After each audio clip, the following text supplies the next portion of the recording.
En geno marariyo makare nyakoro mga juang machiegni cheno ni mar kagi kacha nyinga Lydia Okeyo. Tungni no bede chuny boma ma Nairobi kochakre okinyi ma kawuono bang' jo ohala ma Wakulima bago ng'anyo ka gikwedo paro mar golo gi e chuny boma no kendo tero gi e chiro manyien ma ogere apaya ma Kangundo. Ng'anyo ma kamano okelo dhogni mag nyamburko e chuny boma no ka chenro mag wuoth e apeyni moko bende nong'ikore. Obila no bedo gi tich matek rakore gi jo ohala go mano chumoko mach e apaya mantiere but Wakulima ka bende ne gitiyo gi iro malungo wang' mar keyo jo ng'anyo go.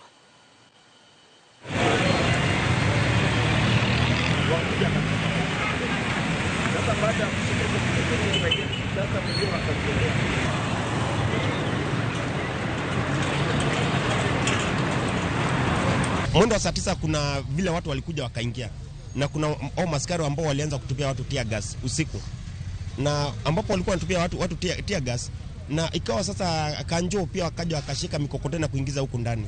Kwa hivyo wakati hao wengine walienda kuzivamia na kuzitoa, wakati hao walikuja akaambia hizo magari pia zitachomewa hapa, ndio wakazitoa kazingiza kule ndani. Wale watu tuna move ni zile malori na matrucks ambazo zinapark kwa barabara, au wanafanya wholesale ya vitunguu, ya potatoes, ya pineapples na ya oranges.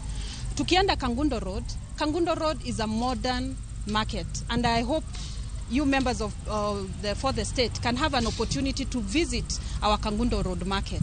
We have the right infrastructure that can accommodate over 5,000 traders.